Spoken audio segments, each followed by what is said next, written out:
Muito boa noite, seja muito bem-vindo, onde quer que você esteja. Já faz uma respiração um pouco mais profunda, você está nos nossos encontros de terça e quinta-feira.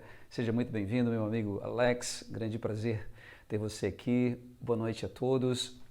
Vamos falar hoje sobre uma temática extremamente importante, relacionada a tempos difíceis. E todos nós experienciamos em nossa realidade tempos difíceis. É algo que não requer um momento específico externo. Eu acho que todos nós, em algum momento da nossa realidade, estamos sujeitos a passar por tempos difíceis. Faz parte da realidade humana. Eu acho que essa é uma das importantes compreensões que devemos ter.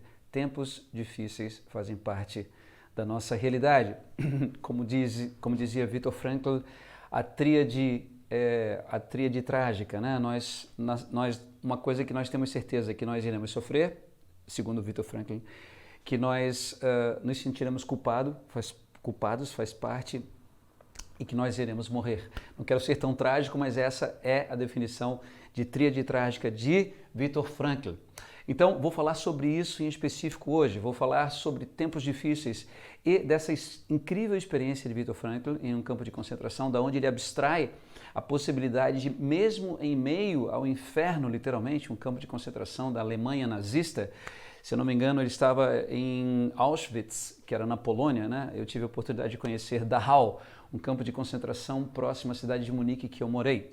Mas quero te pedir o favor, onde quer que você esteja, no Facebook, no Instagram ou no YouTube, que você compartilhe. Se você, nesse momento, conhece alguém que esteja passando por uma situação específica muito difícil, para dizer a verdade, eu acho que todos nós estamos dentro do contexto que nós estamos vivendo hoje, nesse momento, na nossa nação. Mas, independente disso, eu pediria que você compartilhasse essa live. Alguém que talvez esteja passando por um processo de separação, um processo de luto. Os tempos difíceis, eles mobilizam estruturas que podem ser neutralizadas, principalmente por conta dessa visão de Viktor Frankl. Além disso, também vou mostrar um artigo que faz um mapeamento neurológico das estruturas que são ativadas no cérebro quando nós realizamos determinadas estratégias, determinadas técnicas, que também vou fazer. Então fica a minha promessa. No final do encontro de hoje, nós vamos fazer algumas técnicas, vamos fazer uma técnica que tem por objetivo justamente ativar essa parte do cérebro que pode neutralizar os efeitos deletérios de circunstâncias muito adversas. Então, mais uma vez, peço a você encarecidamente, compartilha, se você estiver no Instagram, se você estiver lá no Facebook, inscreva-se no canal, que vai aumentar a possibilidade de nós estendermos esse trabalho. Beleza? Vamos então para cima do nosso tema de hoje, como superar tempos difíceis e ter uma vida com mais sentido. Sem dúvida, quando nós estamos passando por momentos muito difíceis, às vezes a vida ela se torna esvaziada de sentido. E eu, tive momentos da minha própria realidade, principalmente ali na adolescência, com uma série de problemas, no qual eu achava que não havia mais sentido em continuar vivendo e tal, etc. Já compartilhei isso aqui em outros momentos, mas esse é uma perspectiva que ela se fecha sobre nós e que realmente a pessoa ela se sente esvaziada, ela acha naquele momento, ela acha que realmente não faz mais sentido continuar, muitas vezes até mesmo vivendo, ou não vale mais a pena, sei lá, continuar investindo naquele relacionamento, não vale mais a pena continuar investindo naquele trabalho, naquele sonho, a pessoa se sente como se sem perspectiva. E isso em si e por si, eu diria, e não somente eu digo, mas então a psicologia, né, na figura de Viktor Frankl, seria o maior problema. O maior problema em si não é o problema propriamente dito. Então não é que nós estejamos nesse momento passando por uma separação, por algo que mobiliza demais a nossa própria realidade, mas é a falta de conseguir achar nesse contexto uma perspectiva de continuar nos movendo em direção a algo. Então, trazendo um pouquinho aqui para a perspectiva da experiência de Viktor Frankl, quando ele foi para um campo de concentração, né? Já mencionei a vida dele aqui em outros momentos. Então, ele na Alemanha nazista, ele é levado a um campo de concentração na Polônia, chamado de Auschwitz, e nesse campo ele passa anos. Como ele era médico, ele teve a oportunidade de uma posição pouco privilegiada, porque o médico dentro daquele campo de concentração, ele era aquele que, de uma certa forma, era arregimentado para cuidar dos judeus, né? Os judeus que estavam lá encarcerados. Ele também era encarcerado, mas ele era um encarcerado cuidando de outros encarcerados. Então ele tinha uma breve flexibilidade, mas uma vida extremamente difícil. Mas ainda assim, aquela posição permitiu que ele tivesse contato com vários encarcerados, com vários indivíduos que estavam lá dentro. E como ele era psicólogo, ele começou, e médico, né? Ele começou a ter um olhar mais clínico e observar como que era a estrutura mental, principalmente daqueles que sobreviviam, ou que permaneciam no processo ou na manutenção da sua integridade física, ou que não tiravam a sua própria vida, sendo que era muito comum para os indivíduos lá dentro daquelas circunstâncias cometer suicídio. Então ele começou a conversar, a entrevistar esses indivíduos e na narrativa deles, em específico, ele observou que existia algo que estava no centro da possibilidade de eles continuar vivendo, ou até mesmo de querer viver. É que eles ainda tinham a perspectiva de alguma coisa. Então, o esvaziamento de possibilidades, não quero falar difícil, né? O não encontrar mais nada que faça sentido continuar andando, me movendo, vivendo, era o que fazia com que normalmente esses indivíduos se entregassem. Então, no centro da visão de Viktor Frankl, o que ele traz é que o sentido da vida está em encontrar sentido, independente das circunstâncias, e que muitas vezes as circunstâncias mais difíceis, como ele mesmo viveu dentro de um campo de concentração, fez com que ele encontrasse o maior sentido da sua própria realidade, que estava muito relacionado a poder contribuir com a humanidade. Sendo que dentro, né, ele olhando para ele mesmo, imagina agora, Viktor Frankl, o que faz a minha vida ter sentido? Ele, Viktor Frankl, né? Porque depois ele relata isso. Ele descobriu que o que realmente como propósito dentro dele podia ser identificado era esse desejo de poder contribuir com a humanidade. Antes da sua partida, porque todos nós iremos partir. Mas aquilo que nós fazemos aqui, quando isso tem uma ressonância naquilo que está no centro daquilo que nós somos, então o que nós fazemos confirma a possibilidade de nós sermos quem nós somos. Então nós nos constituímos mediante aquilo que nós fazemos. E quando aquilo que nós fazemos reverbera dentro daquilo que existe de mais significativo dentro de nós, então nossa vida passa a ter sentido. Ou seja, para Viktor Frankl, dentro de um campo de concentração, foi possivelmente, no relato dele, a experiência mais potencializadora para que ele pudesse encontrar sentido na sua própria realidade. Então, não são necessariamente as adversidades externas. Isso eu digo em específico nesse momento também que nós passamos de grande tensão social, de grande divisão social, de pessoas amadas que se tornam muitas vezes inimigas por conta de ideologias diferentes, às vezes dentro de uma própria família, que não conseguem mais se relacionar, ou que existe uma ruptura, uma rachadura dentro de um próprio contexto familiar, muitas vezes entre marido e mulher, entre pais e filhos, entre cunhados e cunhadas, entre membros de um próprio núcleo familiar. Se estabelece, de fato, nesse momento, muita divisão e muito antagonismo, e isso gera muito sofrimento. Então, um dos pontos centrais do que eu quero trazer hoje é que as circunstâncias, elas vão interagir em nós e vão ser muito difíceis de serem suportadas, mas na medida em que nós conseguimos, então, encontrar em nós a compreensão de que, em primeiro lugar, segundo Viktor Frankl, isso pode nos destruir, mas isso pode também nos constituir. Isso pode, esse processo, ele pode, ao invés de nos desintegrar, ele pode fazer com que algo outro dentro de nós se manifeste, que tenha mais sentido, que seja mais verdadeiro. É como um processo de depuração. Às vezes a gente fica lá dando bola ou valorizando coisas que não estão no centro da nossa existência. Às vezes coisas mais periféricas, não vou dizer fúteis, mas mais superficiais, e que no momento em que nós somos confrontados então com as adversidades, com a dor, com a perda, com o sofrimento, aquilo nos remete, aquilo nos força a olhar para aquilo que realmente faz sentido na nossa realidade. Às vezes é preferível não necessariamente ter razão, mas dentro de um processo familiar, onde às vezes existe dualidade, existe controvérsia, às vezes você dá um passo atrás e você escutar simplesmente o outro sem necessariamente ter que opor, sem ter que necessariamente vencer o outro na argumentação para provar que não, eu que tenho razão, às vezes demonstra que você tem mais base em algo verdadeiro dentro de você mesmo.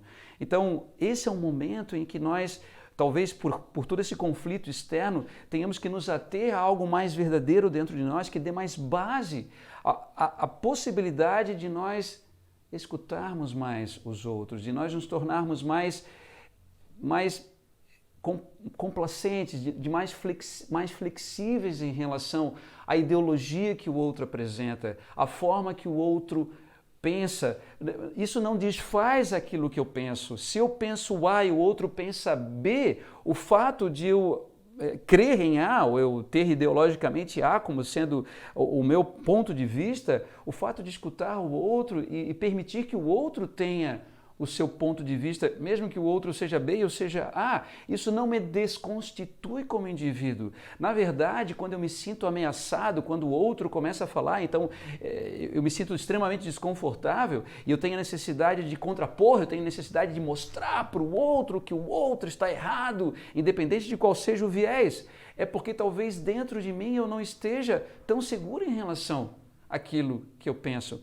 Porque quando nós temos certeza, eu tenho certeza que, sei lá, que o céu é azul, né? Vou pegar aqui um exemplo meio tosco. Eu tenho certeza que o céu é azul. Ou eu tenho certeza que, sei lá, que o sol é amarelo. Ou eu tenho certeza que o fogo é vermelho.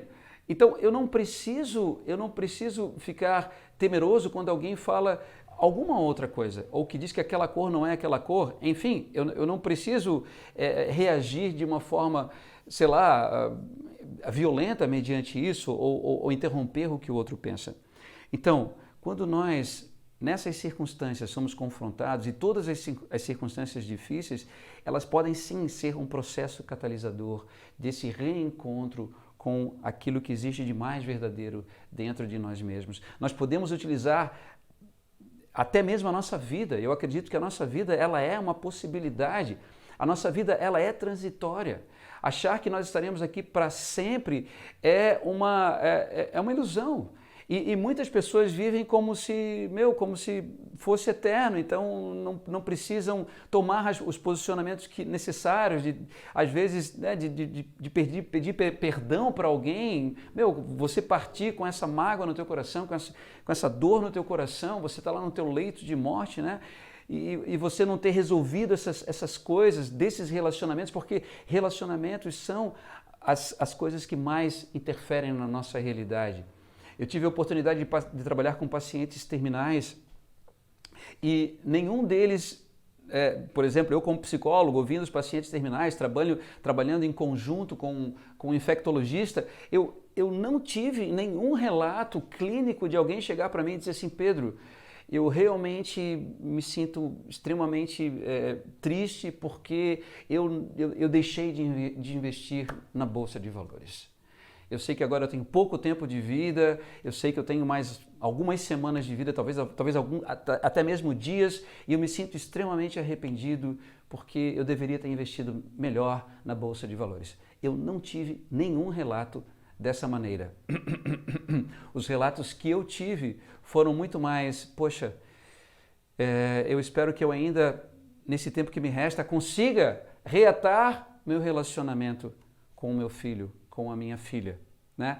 Como está escrito em um grande livro, né? Se depender de vós, tende paz com todos. Aqui uma pessoa escreve aqui, eu acho que faz muito sentido. Se depender de nós, nos preserva quando a gente consegue ter esse posicionamento de benignidade. E isso não significa que eu não possa discordar. Eu posso sim e devo discordar quando eu acho que isso é importante. Eu não preciso aceitar tudo o que o outro me diz. Eu posso contrapor, mas a forma que eu vou contrapor, quando ela está alicerçada naquilo que existe de mais verdadeiro dentro de nós, ela é uma forma longânima. Você pode discordar do que a pessoa fala, mas você não discorda essencialmente em relação ao que a pessoa é, na essência daquilo que ela tem o direito de pensar da forma que ela pensa. Você não andou com os sapatos daquela pessoa, você não sabe o que aquela pessoa tem como narrativa dentro da cabeça dela, qual foi necessariamente talvez as influências que aquela pessoa teve, assim como você teve, assim como eu tive, todos nós sofremos influência, todos nós absorvemos um certo sistema de credo e está tudo bem. E é fundamental que a gente compreenda que justamente essa diversidade, que essa diferença de formas de pensar é o que dá riqueza à possibilidade humana.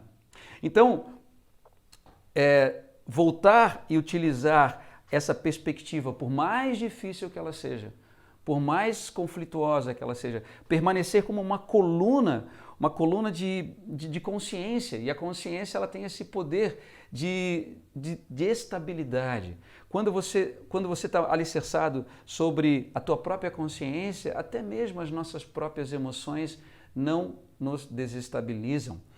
Quando nós nos desestabilizamos, segundo Martin Seligman, né, um dos maiores pesquisadores da atualidade, que criou essa visão da psicologia chamada de psicologia positiva, quando ele cria isso, ele vai dizer que quando nós somos possuídos pela nossa raiva, nós literalmente somos sequestrados pela parte mais primitiva dentro de todos nós. Então não é um julgamento, nós temos sim uma parte emocional mais primitiva e está tudo bem, é super importante o fato de nós nos apaixonarmos, o fato de nós amarmos, o fato de nós odiarmos, o fato de nós sentirmos prazer, raiva, tudo isso enriquece a nossa realidade. Se eu não sentir nunca raiva, alguma coisa está errada no meu sistema. Eu sou também esse sistema que sente raiva, que sente mágoa, que sente prazer, mas também que se apaixona.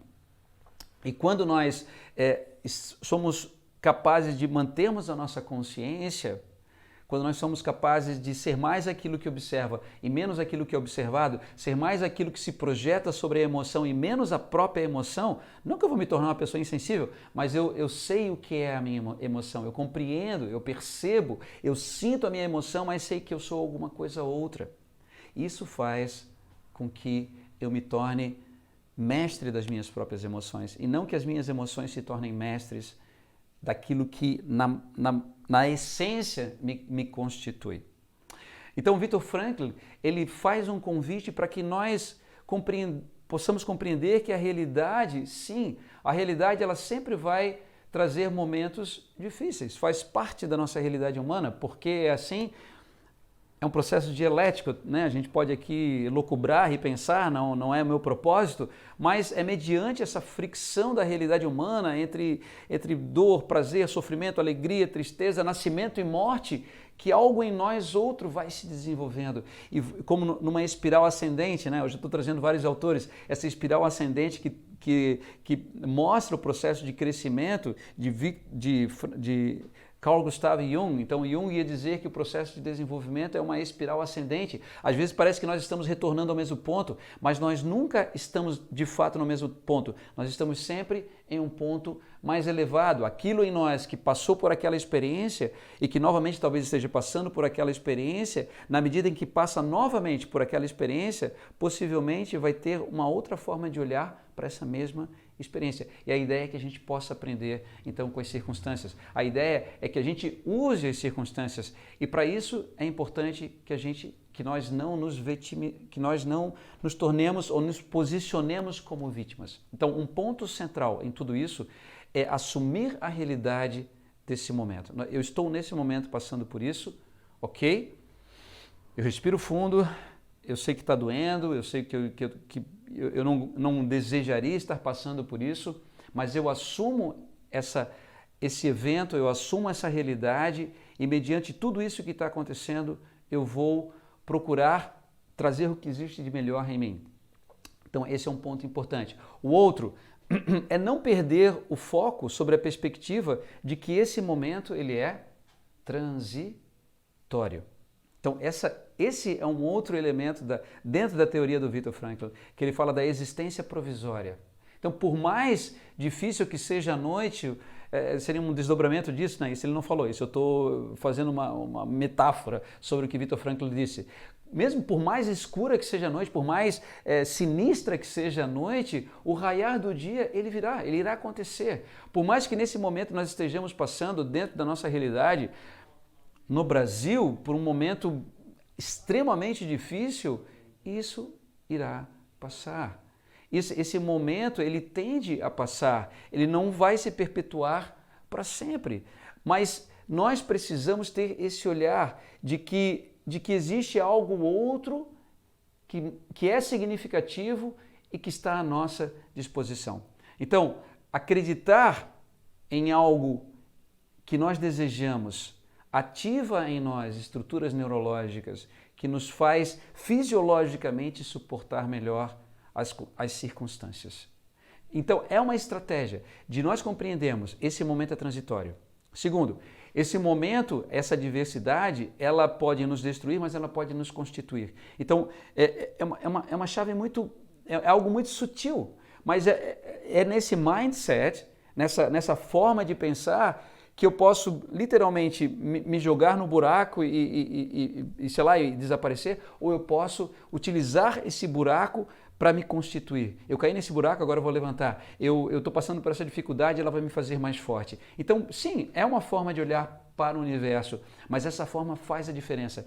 E essa forma faz não somente a diferença de maneira cognitiva, né? Mas ela faz também diferença de forma fisiológica. A partir do sistema nervoso central, existem estruturas outras que são ativadas quando eu tenho esse posicionamento cognitivo. Eu posso olhar e posso pensar, a minha vida não faz mais sentido, eu não quero mais viver nesse país que eu vivo, ou sei lá, isso está acontecendo, aquilo outro está acontecendo, ou tem muito conflito, ou eu posso dizer, ok, apesar das circunstâncias, eu acredito que, sei lá, teremos um dia, um mundo melhor, teremos uma nação melhor. Não dentro de uma visão poliana, mas é continuar perseguindo cognitivamente aquilo que eu desejo e não me deixar levar por aquilo que eu não desejo, por mais sedutor que seja, porque o lado negativo, não vale a pena viver, o país que eu vivo não presta, seja lá o que for, meu casamento, a minha mulher, sei lá e tal. E isso é muito sedutor a gente se deixar levar por isso, porque a mente ela se organiza, o cérebro se organiza geralmente para focar naquilo que é negativo. Mas existe um certo controle se voltar para aquilo que nós queremos. Também compreender que essa realidade ela é uma realidade provisória. Segundo Viktor Frankl, existência provisória. Isso traz essa perspectiva de que é mais fácil suportar o que está acontecendo agora, nesse exato momento. Eu tive a oportunidade de também trabalhar com alcoolistas e uma das metodologias que nós utilizávamos era os 12 passos. E um deles é justamente esse, né? O alcoolista vai dizer para si mesmo, só por hoje.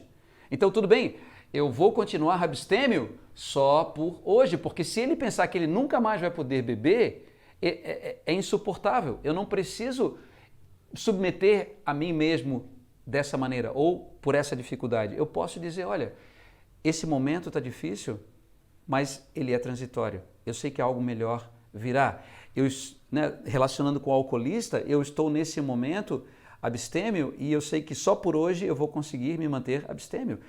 Às vezes a relação que nós fazemos em focar naquilo que nós queremos e não naquilo que nós não queremos é semelhante à de um alcoolista, porque nós literalmente somos viciados na perspectiva negativa. Lembrando que quando nós pensamos sobre a perspectiva negativa, nada presta, é uma porcaria e tal, etc., nós ativamos estruturas outras no nosso cérebro que também secretam uma série de hormônios e neurotransmissores que vão condicionando o nosso corpo, que vão condicionando o nosso cérebro.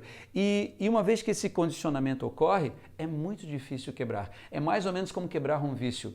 Então, compreender que é possível, sim, mudar a nossa estrutura fisiológica, mudar a nossa estrutura cognitiva, com base na mudança da nossa estrutura cognitiva, é uma realidade. Uma das pessoas que primeiro evidencia isso é um biólogo norte-americano chamado de Bruce Lipton. E Bruce Lipton, ele ele escreve um livro chamado The Biology of Belief, ou Biologia da Crença.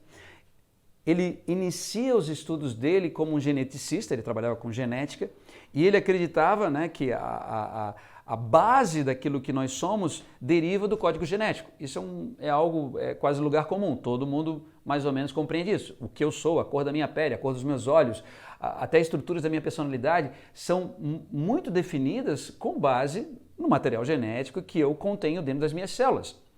E Lipton, então, trabalhando com fungos, né? Por que ele trabalhava com fungo? Não quero me estender. Mas ele trabalhava com fungo porque fungo é uma população que nasce e se prolifera muito rápido. Então você pode fazer várias experiências e muito rápido, né? É diferente de você pegar até mesmo um ratinho. O ratinho ele demora um pouquinho mais, demora alguns meses, alguns anos para crescer e tal, não sei como é que é. Mas os fungos é questão de dias, eles já estão crescendo. Então você pode pegar os fungos e você pode fazer experimentos com fungos, e ele fez experimentos com fungos. E o que ele fez com esses fungos? Ele pegou esses fungos e ele tirou o núcleo desses fungos, né, por um processo lá, e pegou esses fungos sem núcleo e colocou esses fungos em ambientes diferentes.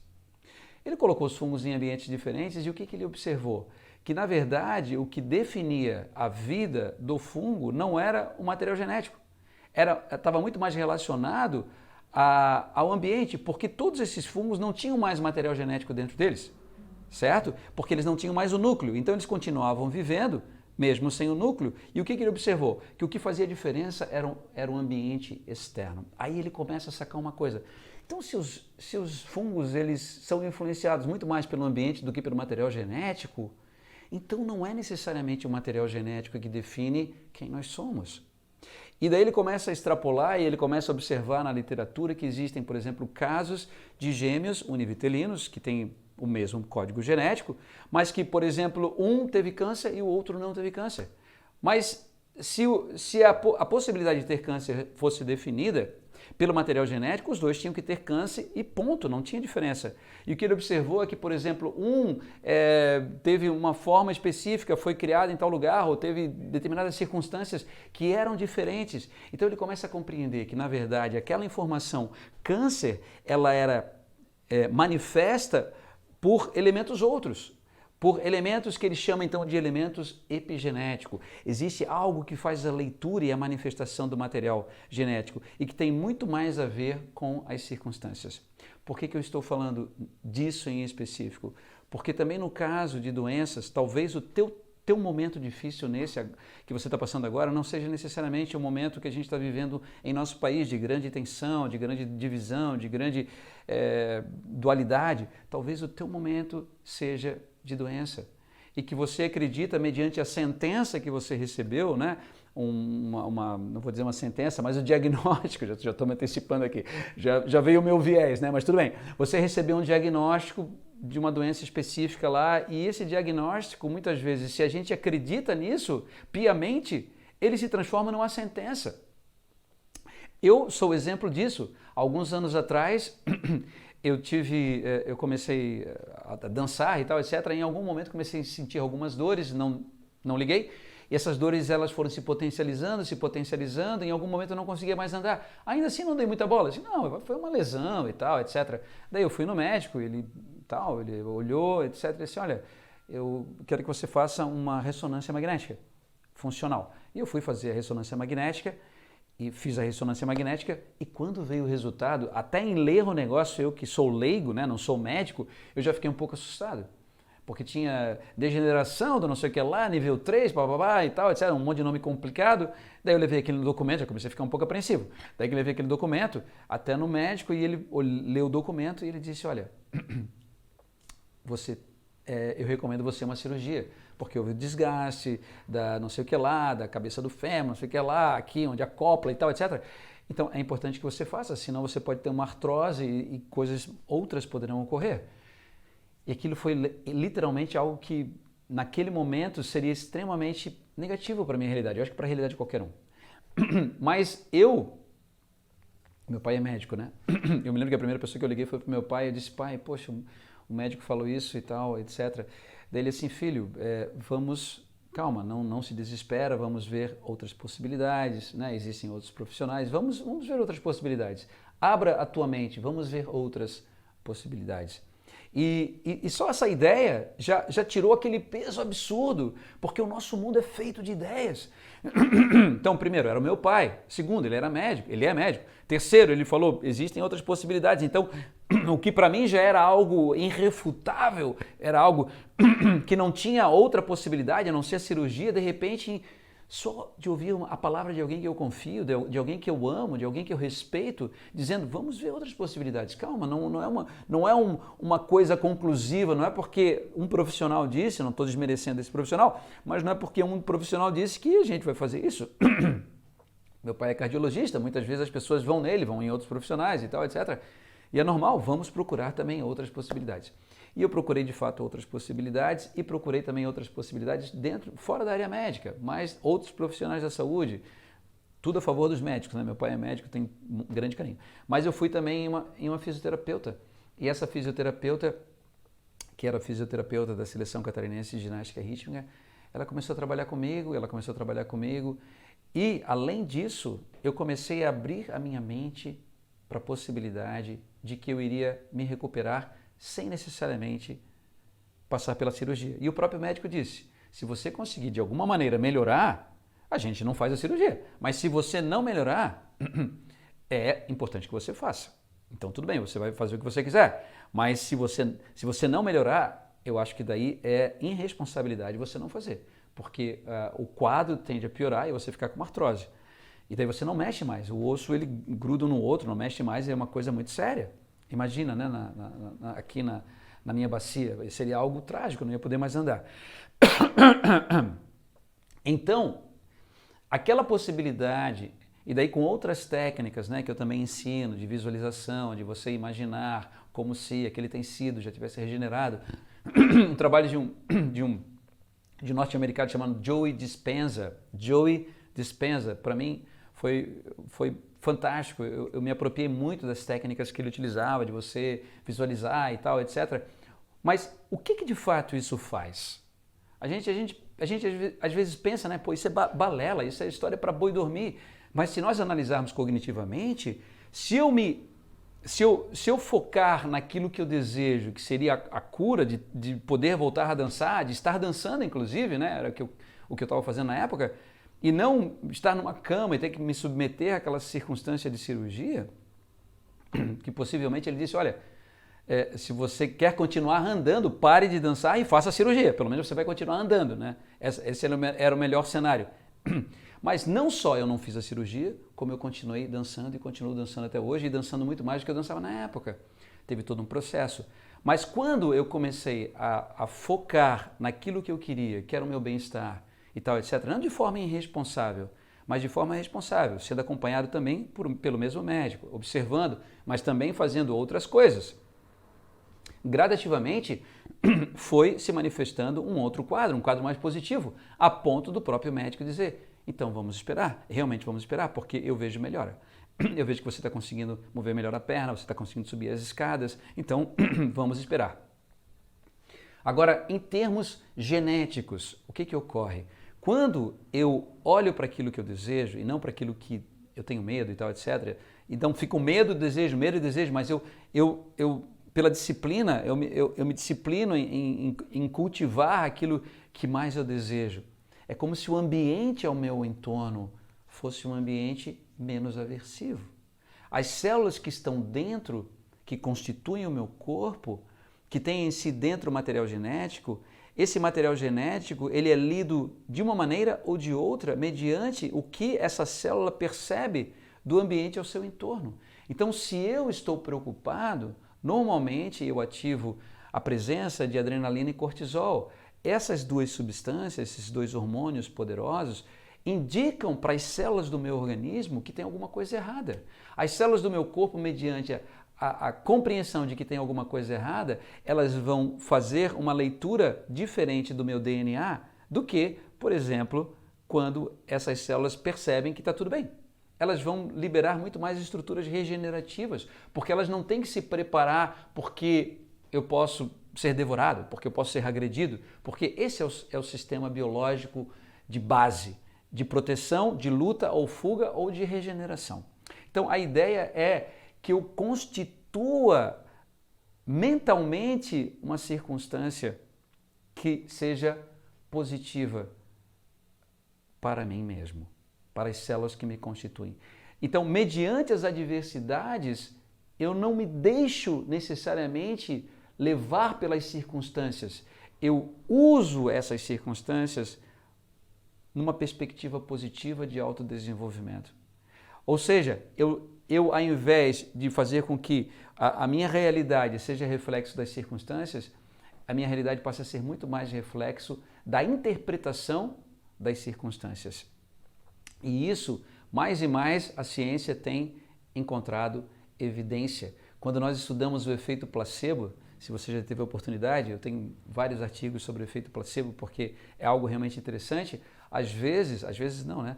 Numa amostra de 100 pessoas, 30%, 30 indivíduos, o que não é um número pequeno, submetidos, por exemplo, dentro de uma amostra de 100, submetidos a placebo, 30% reagem tal qual como se tivessem utilizado a droga específica que era necessária para a reabilitação daquela doença que aquele grupo estava vivendo. Então, os indivíduos que tomaram uma pílula de açúcar, mas acreditaram que aquela pílula de açúcar era o medicamento de fato, tiveram a mesma reabilitação. Então, 30%, o que não é pouco numa amostra de 100 de indivíduos que tomaram placebo, tiveram a recuperação igual aos indivíduos da outra amostra de 100 que tomaram, por exemplo, um medicamento específico, contendo o elemento químico ativado. Esse aqui só tomou uma pílula lá que tinha açúcar, mas ele não sabia. Ele não sabia se era açúcar ou se era o tal do elemento lá químico que poderia ajudá-lo. Então, isso indica o quê? Isso indica que quando a gente toma uma pílula, que quando a gente se posiciona, que, vai dar certo esse bagulho, que, vamos pra cima. Cara, eu tô passando por essa dificuldade agora, mas é transitória, como dizia Viktor Frankl, existência provisória. Essa existência provisória, ela é momentânea. A dor pode, durar uma noite, mas ao amanhecer o sol vai acontecer. Parece, isso está escrito num excelente livro. E essa forma de encarar a vida, essa maneira cognitiva de nos cercar, nos constitui, nos prepara, nos impulsiona, nos permite ser mais flexíveis, nos permite, por exemplo, nesse momento, já mencionei ainda há pouco, de extremo conflito, de nós podermos ouvir mais o outro, mesmo que o outro não tenha a mesma maneira de pensar que você tem. Porque você não se sente ameaçado, você sabe, você tá posicionado na tua própria consciência que te permite acolher outras formas de pensar, porque você sabe que a essência daquilo que você é não é necessariamente o pensamento. Você optou por pensar de uma maneira, mas é uma opção e você optou por isso. Então, mesmo que o outro tenha uma outra forma de pensar, isso não te ameaça, porque você já tem constituída a tua forma de pensar. E talvez até ouvir um pouco o outro enriqueça, traga uma outra perspectiva. Né? De repente, eu acho que isso é assim e pronto, mas talvez não. Talvez olhando com um olhar mais longânimo, mais benevolente, talvez até a outra forma de pensar traga elementos que possa enriquecer a minha realidade. Então, essa possibilidade de sermos flexíveis está quando nós somos mais conscientes de quem nós somos. A nossa essência, aquilo que está dentro de nós de forma mais verdadeira, nos permite acolhermos o diferente. E, como eu mencionei lá atrás, no nosso bate-papo de hoje, ainda bem que nos nossos jardins não tem só rosas. Ainda bem que nos nossos jardins não tem só cravos. Ainda bem que nos nossos jardins não tem só, copo de leite, não sei, não mais de alguma flor por aí. Cara, orquídeas. Imagina se, só tivesse no mundo orquídeas. Elas são lindas, maravilhosas. É a flor que eu mais acho bonita. Mas se tivesse só orquídea, ia ser muito chato. É só orquídea.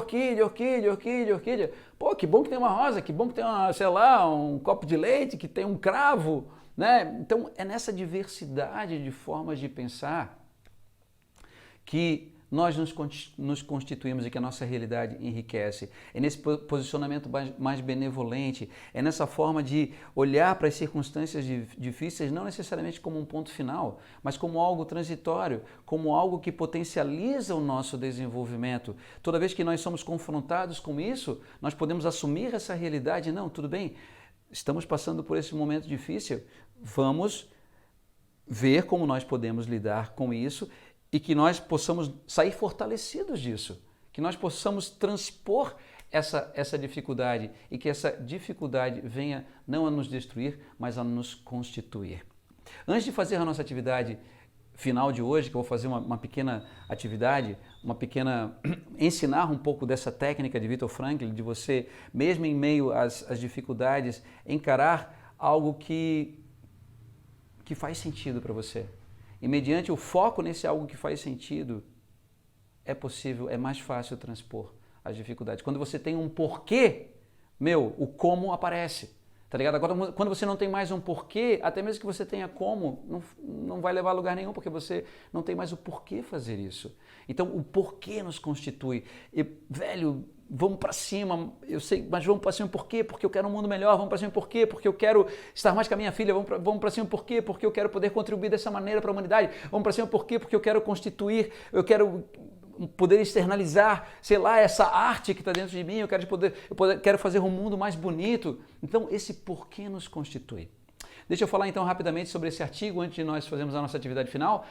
É um artigo de 2016, publicado na revista Social Cognitive Affective Neuroscience, escrito por Christopher Cassius, intitulado A Autoafirmação Ativa, os sistemas cerebrais associados ao processamento de recompensa e são reforçados pela orientação futura. Então, a autoafirmação, elencar elementos significativos, eu já vou mostrar como que ele faz isso, na nossa realidade, ativa estruturas específicas no cérebro, que é o que eu vou mostrar daqui a pouquinho. Objetivo do trabalho, examinar mecanismos neuronais de autoafirmação. Metodologia, 67 participantes fazendo o processo de autoafirmação e 33 que não fizeram. Então, mas, tudo bem, por que esses 33 que não fizeram? Porque serve de controle, é o que a gente chama de grupo experimental e grupo controle, certo? Adultos entre 18 e 64 anos estavam acima do peso considerado normal. Então, eram pessoas que estavam acima do seu peso. Era um trabalho realizado em específico com autoafirmação para pessoas que estavam acima do peso. Vamos lá. Procedimento. Estudo dividido em 3 partes. Primeira parte, classificaram uma lista de 8 valores. Amigo, família, trabalho, etc. Então, dentre uma lista de várias coisas que são importantes para todos nós, eles escolheram, esses indivíduos, dentre essa lista de 8, aquilo que mais era importante para eles. Então, por exemplo, no meu caso, uma coisa que muito me motiva, que muito me faz ir para frente, é o amor que eu tenho, né, pela minha filha. Então, de poder de ser a minha melhor versão, de poder deixar para ela algo que sirva para a vida dela. Não necessariamente bens materiais, também acho legal, acho importante, mas, poxa, que ela possa ter a minha vida como exemplo, que ela possa olhar para mim. Então, muitas vezes, todos nós passamos por momentos difíceis, né? Já que o tema de hoje é tempos difíceis, mas em tempos difíceis, muitas vezes, quando eu penso nela, por ela, eu vou para cima, eu arregaço as mangas, porque só de pensar nela, né, isso ativa em mim uma estrutura específica que eu vou citar daqui a pouco e que faz com que eu me mova de forma propositiva e não de uma forma derrotada, mas de uma forma propositiva. Não, vamos para cima porque, eu tenho um propósito, vamos nessa e bom, mas eu estou morrendo de medo, mas eu acho que vai dar tudo errado, mas e a gente vai, e a gente... É louco o bagulho é louco, realmente é louco, né? Está escrito em um grande livro, a fé é a arma que vence o mundo. Não essa fé sem sentido, mas de você acreditar. Então, de você acreditar em algo que para ti faz sentido. Então, eles pegaram alguns valores e fizeram que as pessoas, elas que elas elencassem quais daqueles valores pessoais específicos tinham mais valor para elas. Um grupo, depois elas preencheram o questionário, o grupo experimental, então esses 67, focou nos valores de maior significado. E o outro grupo, o grupo controle, focou nos valores de menor significado, aqueles que não faziam, que não ativavam essa parte nesses indivíduos assim, realmente isso aí é legal, tá ligado? Isso aí faz sentido e tal, etc. Então foram esses 2 grupos, esses foram os valores, etc. Um dos grupos passou a utilizar, todos os 2 grupos passaram a utilizar um acelerômetro, que mede o quanto você andou de fato, e um podômetro, que mostra também a quantidade de passos, a velocidade, bababá. Então todos os dois grupos receberam aquelas duas listas, uma recebeu uma lista mais propositiva, outra recebeu uma lista que não fazia tanto sentido. Os dois grupos utilizaram esse acelerômetro e o podômetro para ver quanto que eles andaram ou deixaram de andar, certo? E após uma semana de eles terem recebido, um grupo ficou focado, recebendo mensagens diretas e pensando sobre aquilo que fazia sentido na vida deles. Então, por exemplo, no meu caso, né, eu já citei, até é um fato real. Eu quando no tempo da pandemia, assim, na crise da pandemia, eu fiquei muito abalado, eu fiquei nessa de ouvir continuamente notícia. Eu comecei a adoecer, não porque eu tinha pego vírus, eu comecei a adoecer de tanta notícia que eu estava escutando. E eu fiquei num estado um pouco depressivo e tal, etc. E daí eu me lembrei, poxa, eu tenho uma filha, eu tenho que cuidar da minha filha, eu tenho que cuidar da minha filha, apesar de todas as circunstâncias, me moveu a ir para frente. Então, é exatamente isso. Então, ali teve um grupo que ficou focando em coisas que faziam mais sentido para eles, e um grupo que ficou focando em algo que não fazia tanto sentido. Isso durante uma semana.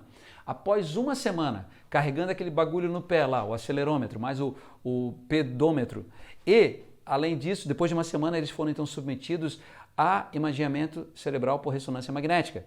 Então eles entraram dentro daquela máquina que é um círculozão lá que você entra, e daí a atividade neurológica foi observada mediante, eles repetiram a atividade de pensar naquelas frases específicas lá de maior significado, o grupo experimental, e de menor significado, o grupo controle.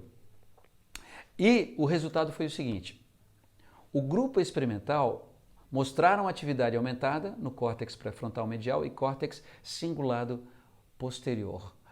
Eu já tenho falado de forma bastante incisiva que o córtex pré-frontal é a área que mais nos constitui como seres humanos. Ele seria o contrapeso da parte emocional. Então nós temos um sistema que um equilibra o outro. Então quando eu sou mais consciente, mais capaz de observar e menos levado pela minha emoção, eu estou mais na parte da frente do meu córtex. Quando eu sou mais levado pela minha emoção, e muitas vezes a emoção tende a nos tornar menos consciente, então isso vale para todas as emoções, né? Na paixão, quando a gente vê, meu Deus, o que eu fiz, né? O que eu fiz? Isso vale também para a raiva. Eu estava lá inteiramente possuído pela raiva, a gente geralmente age de uma forma menos consciente. E quando nós prestamos atenção, quando nós estamos mais atentos, nós estamos ativando o córtex pré-frontal.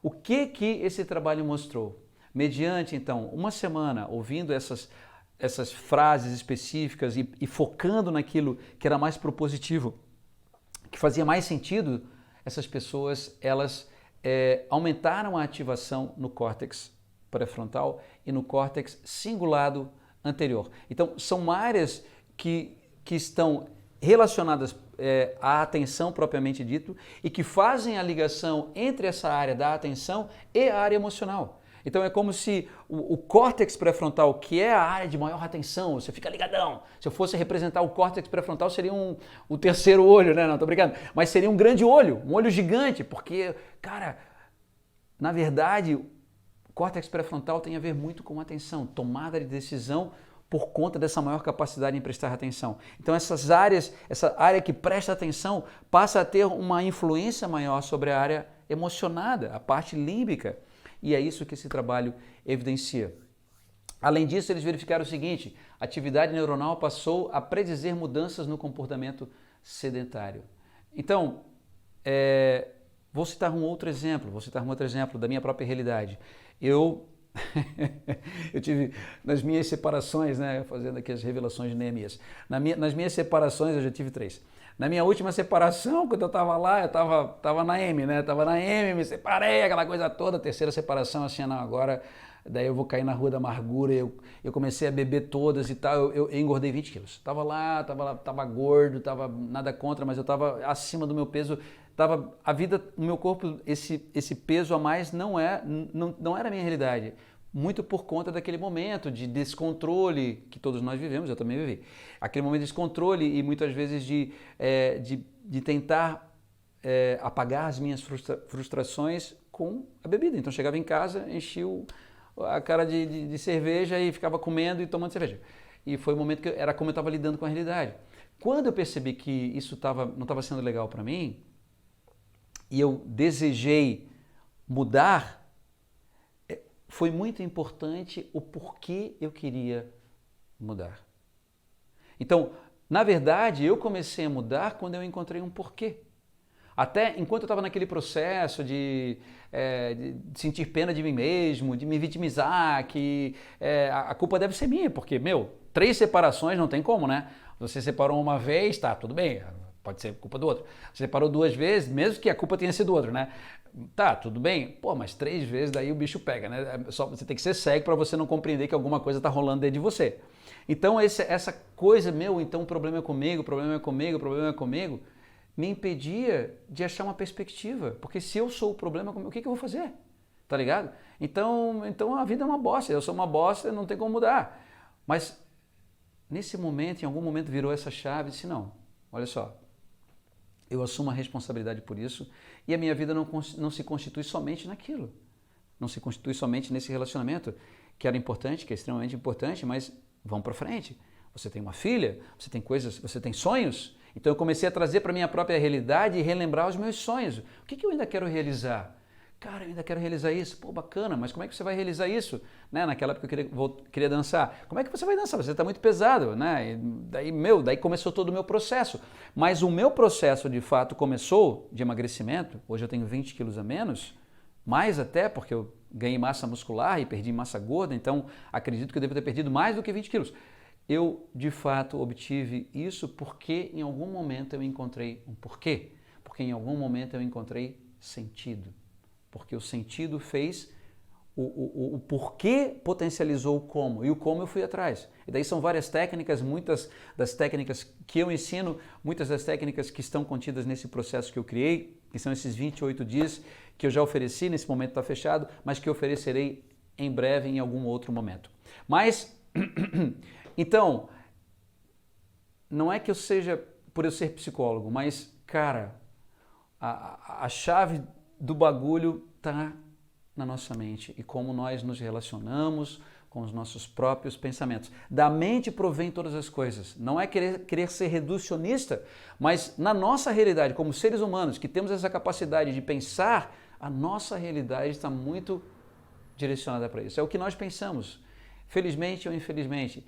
Felizmente porque nós pensamentos podem ser mudados, pensamentos podem ser direcionados. E exige técnica? Exige um certo esforço?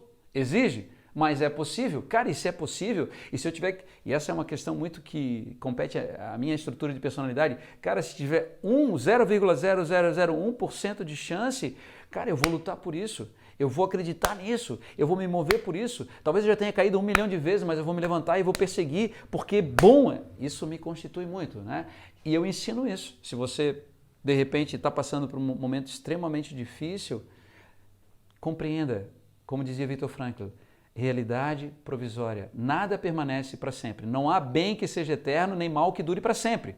Esse momento, por melhor que seja, ele vai mudar. Ou se esse momento está sendo extremamente difícil, conflituoso, dentro da tua própria casa, de repente, por vieses ideológicos, você pensa de um jeito, o teu marido pensa de outro, você quer matar o teu marido porque eu não acredito que ele pense desse jeito, eu não acredito, o que ele tem de errado, como é que ele pensa assim? Respira fundo, acolhe o diferente.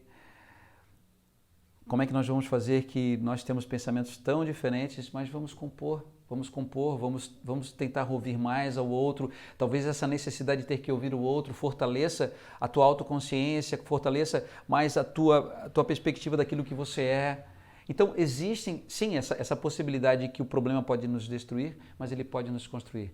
É importante compreender também que as coisas são transitórias. E focando naquilo que é propositivo, focando naquilo que tem a ver com o meu propósito, né, no sentido propositivo, aquilo que tem a ver com o meu propósito, cara, eu encontrando o teu porquê, velho, eu vou fazer isso aqui e tal, bum, pai, eu vou perseguir essa parada e mesmo que eu esteja, né, tenha sido indicado para fazer uma cirurgia, cara, eu vou dar um jeito, eu vou conseguir, talvez até eu tenha que fazer essa cirurgia, mas eu não vou desistir das coisas que eu quero, que é isso, que é aquilo e tal, bum, pá, as coisas tendem a mudar e em algum momento, como dizia Steve Jobs, Hoje eu estou citando várias pessoas, né?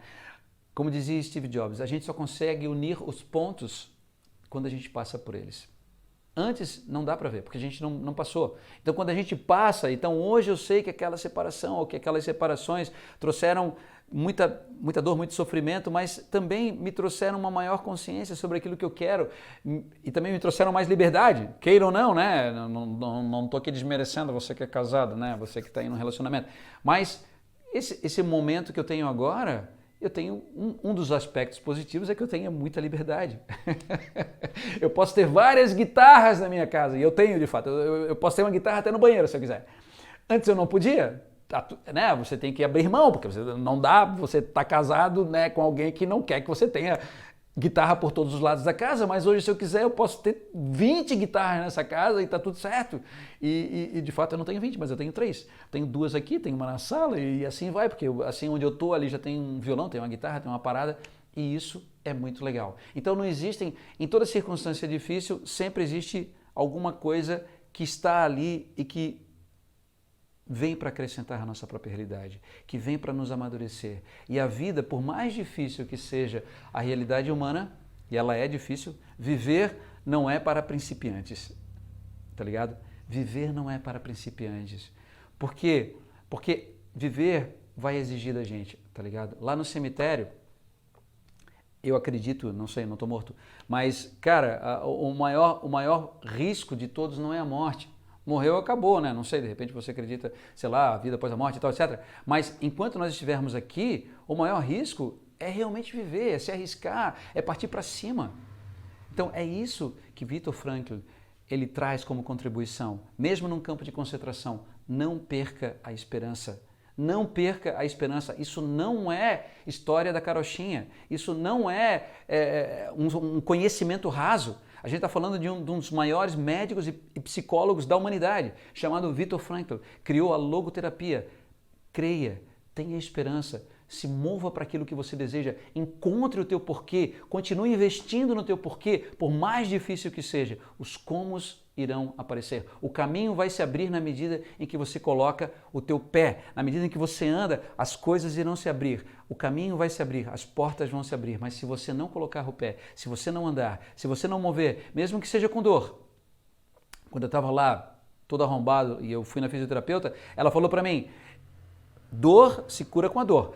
Eu posso fortalecer outros músculos que vão dar suporte para que você consiga continuar fazendo o que você quer, mas você vai sentir dor. Eu disse, seja feita a tua vontade. E eu me lancei nesse processo, no início com muita dor, mas gradativamente fortalecendo o que era necessário, a dor diminuiu, foi diminuindo.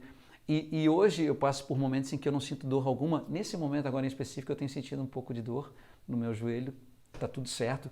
O problema é a solução, eu digo para mim mesmo. Então vou arranjar alguma coisa, sei lá, eu estava pensando em comprar, não vou me estender nisso. Mas enfim, o problema é a solução, é como nós olhamos, olha para frente, tem esperança e parte para cima. Beleza? Para encerrar, já estamos aqui há quase 1 hora, para encerrar eu queria fazer com você uma breve atividade. Deixa eu ligar aqui a minha música. Ela é bem simples, tá ligado? Deixa eu só ligar aqui a minha musiquinha.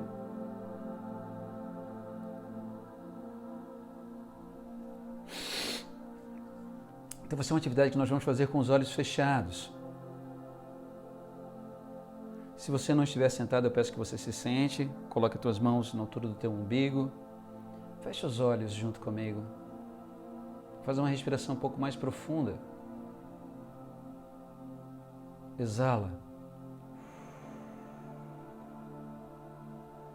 mais uma respiração profunda, exala.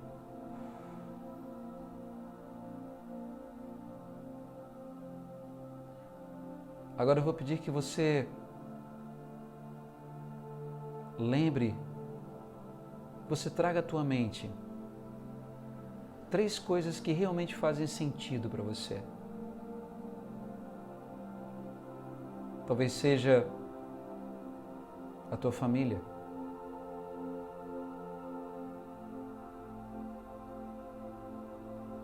Bichos também fazem parte, talvez seja o teu cachorro, talvez seja o teu gato. Talvez seja teu filho, talvez seja tua filha, talvez seja teu pai, talvez seja tua mãe.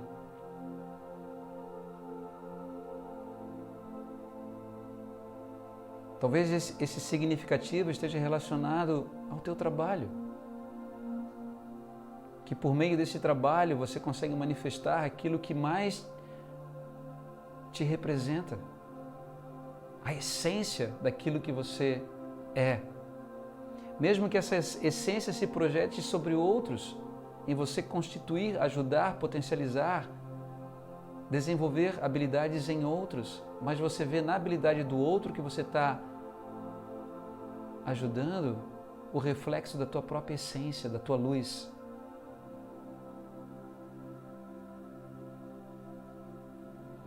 Talvez esse significativo esteja relacionado a algo que transcende a tua própria realidade física.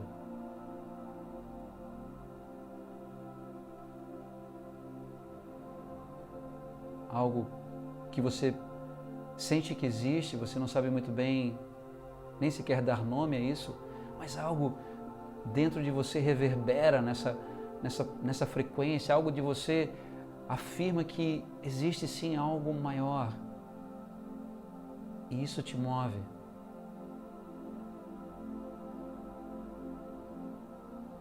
Agora, mediante essas 3 áreas, 3 dimensões, escolha uma.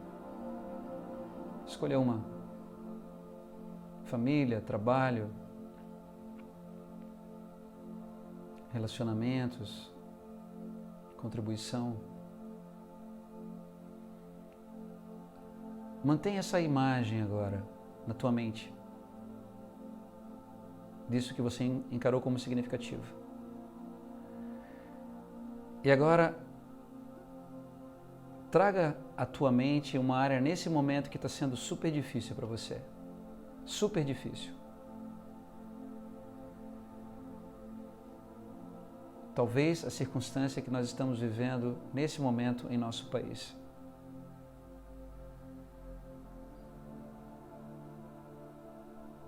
Que tem deixado você extremamente triste, angustiado, temeroso, temerosa, dividido. Queria que na tua mente você combinasse agora e aproximasse a imagem dessa área significativa. Eu já compartilhei muitas vezes, uma das coisas que mais me move é a minha filha. Então, se para ti é uma pessoa, ou se é o teu trabalho, ou se é um propósito específico, imagine que essa área significativa te concede o porquê se mover de forma propositiva em relação a essa dificuldade.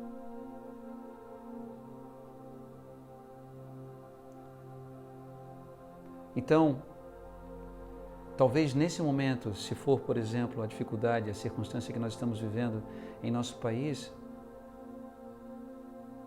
no meu caso, pela minha filha, eu vou superar, eu vou dar o melhor de mim por ela, para poder superar as minhas dificuldades dentro desse contexto social que nós estamos vivendo. Se talvez a tua dificuldade seja uma doença, então, novamente, ache o teu porquê. Então, se for, na minha cabeça eu gosto muito do exemplo da minha filha, então, pela minha filha, eu vou superar isso, eu vou dar o melhor de mim, o que estiver ao meu alcance, para que eu me cure, para que a cura aconteça, para que eu faça o que é necessário, para que eu busque os profissionais que eu preciso procurar, que eu use as técnicas, os medicamentos que podem me ajudar.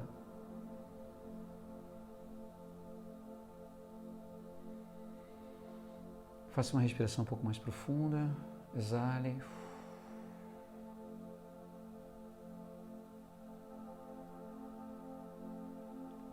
Eu vou contar até 3. Em 3 você pode abrir os olhos.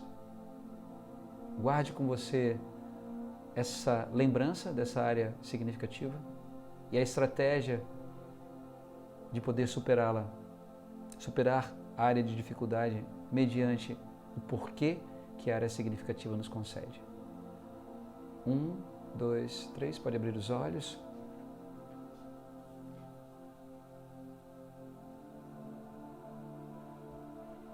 Se foi bacana para você, depois se quiser mandar uma mensagem para mim no direct, ou se você tem alguma dúvida, ou se você está passando por algum momento específico que eu não compartilhei aqui, nenhuma dessas áreas, pode mandar um direct para mim, terei o maior prazer em responder de coração. Beleza? Quero lembrar, se você puder, de onde você estiver, se você puder compartilhar essa live, compartilha com alguém que esteja talvez passando por isso, que de repente essa atividade final que nós realizamos possa ajudar essa pessoa. Compartilhe, vai me ajudar e de repente vai ajudar também uma outra pessoa. Agradeço demais a presença de pessoas que eu conheço aqui e de pessoas que eu não conheço, mas de coração me sinto honrado pela presença.